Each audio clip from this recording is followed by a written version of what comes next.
आन देश की शान देश की, ऐसे देश की हम संतान हैं। तीन रंगों से रंगा तिरंगा, अपनी ये पहचान है। नमस्कार दोस्तों, मैं आपका भाई प्रदीप शर्मा और आप देख रहे हैं आम जन न्यूज़। दोस्तों, आज हम आपको सुनाने जा रहे हैं लौह पुरुष सरदार वल्लभ भाई पटेल की आत्मकथा।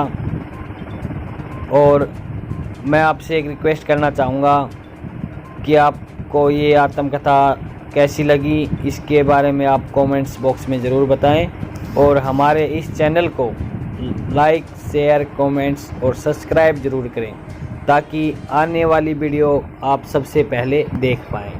562 रियासतों का एकीकरण करने वाले लौह पुरुष सरदार वल्लभ भाई पटेल का जन्म 31 अक्टूबर 1875 को गुजरात के नाडियाड में उनके ननिहाल में हुआ। वे खेड़ा जिले के करमसद में रहने वाले झावेर भाई पटेल की चौथी संतान थे। उनकी माता का नाम लाडवा पटेल था। उन्होंने प्राइमरी शिक्षा करमसद में ही प्राप्त की। बचपन से ही उनके परिवार ने उनकी शिक्षा पर विशेष ध्यान दिया। 1893 में 16 की आयु में ही उनका विवाह झावेरबा के साथ कर दिया गया था। उन्होंने अपने विवाह को अपनी पढ़ाई के रास्ते में नहीं आने दिया। 1897 में 22 साल की उम्र में उन्होंने मैट्रिक की परीक्षा पास की। 1900 में जिला अधिवक्ता की परीक्षा में उत्तीर्ण हुए, जिससे उन्हें वकालत करने की अनुमति मिली। गोधरा में वकालत की प्रैक्टिस शुरू कर दी, जहां उन्होंने प्लेग की महामारी से पीड़ित कोर्ट ऑफिशियल की बहुत सेवा की। 1902 में इन्होंने वकालत काम बोरसद शिफ्ट कर लिया। क्रिमिनल लॉयर रूप नाम कमाया। अपनी वकालत के दौरान उन्होंने कई बार ऐसे केस लड़े जिसे दूसरे नीरस और हारा हुआ मानते थे। उन्होंने प्रभावशाली वकालत का ही कमाल था कि उनकी प्रसिद्धि दिनों दिन बढ़ती गई।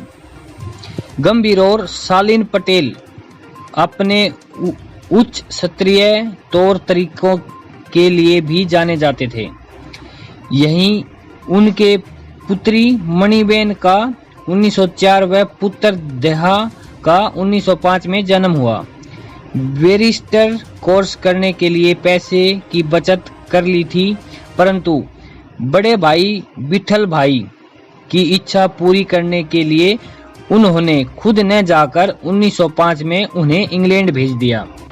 सरदार पटेल अपना कर्तव्य पूरी ईमानदारी, समर्पण व हिम्मत से साथ पूरा करते थे। उन्होंने इस गुण का दर्शन हमें सन 1909 की इस घटना से होता है। वे कोर्ट में केस लड़ रहे थे। उस समय उन्हें अपनी पत्नी की मृत्यु 11 जनवरी 1909 का तार मिला। यह पढ़कर उन्होंने इस प्रकार पत्थर को अपनी जेब में रख लिया जैसे कि कुछ हुआ ही नहीं। 2 घंटे तक बहस कर उन्होंने वह केस जीत लिया। बहस पूर्ण हो जाने के बाद न्यायाधीश व अन्य लोगों को जब यह खबर मिली कि सरदार पटेल की पत्नी का निधन हुआ है, तब उन्होंने सरदार से इस बारे में पूछा तो सरदार ने कहा कि उस समय मैं बहुत अपना फर्ज निभा रहा था, जिसका शुल्क मेरी मुवक्किल ने न्याय के लिए मुझे दिया था। मैं उसके साथ अन्याय कैसे कर सकता था? ऐसी कर्तव्यपरायणता और शेर जैसे कलेजे की मिसाल इतिहास में विरले ही मिलती है। इससे बड़ा चरित्र और क्या हो सकता है। लौह पुरुष सरदार वल्लभ भाई पटेल के लिए फ्रैंक मोराएस ने लिखा है, कि एक विचारक आपका ध्यान आकर्षित करता है, एक आदर्शवादी आदर का आह्वान करता है, पर कर्मठ व्यक्ति जिसको बातें कम और काम अधिक करने का श्रेय प्राप्त होता है, लोगों पर छा जाने का आदी होता है। और पटेल एक कर्मठ व्यक्ति थे। सरदार पटेल भारत के देशभक्तों में एक अमूल्य रत्न थे। वे भारत के राष्ट्रीय स्वतंत्रता संग्राम में अक्षम शक्ति स्तंभ थे। आत्मत्याग, अनवरत सेवा तथा दूसरों को दिव्य शक्ति की चेतना देने वाला उनका जीवन सदैव प्रकाश स्तंभ की अमर ज्योति रहेगा। वास्तव में ये आधुनिक भारत के शिल्पी थे। इस मितभाषी, अनुशासन प्रिय और कर्मठ व्यक्ति के कठोर व्यक्तित्व में विस्मारक जैसी संगठन कुशलता, कौटिल्य जैसी राजनीतिक सत्ता व राष्ट्रीय एकता के प्रतीक अब्राहम लिंकन जैसे अटूट निष्ठा थी। जिस अदम्भ उत्साह, असीम शक्ति, मानवीय समस्याओं के प्रति व्यवहारिक दृष्टिकोण से उन्होंने निर्भय होकर नवजात गणराज्य की प्रारंभिक कठिनाइयों का समाधान अद्भुत सफलता से किया।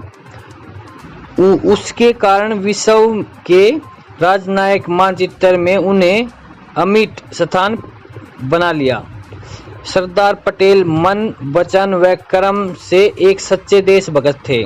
वे वर्ण भेद तथा वर्ग भेद के कट्टर विरोधी थे। वे अंतःकरण से निर्भीक थे। अद्भुत अनुशासन प्रियता, अपूर्व संगठन शक्ति, शीघ्र निर्णय लेने की क्षमता उनके चरित्र में अनुकरणीय अलंकृत थे।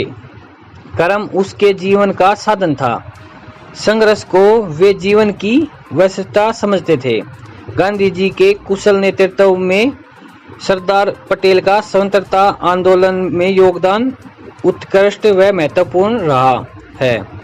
स्वतंत्रता उपरांत अदम्भ साहस से उन्होंने देश की विभिन्न सियासतों का विलीनीकरण किया तथा भारतीय प्रशासन की निपुणता व स्थानीयता प्रदान की।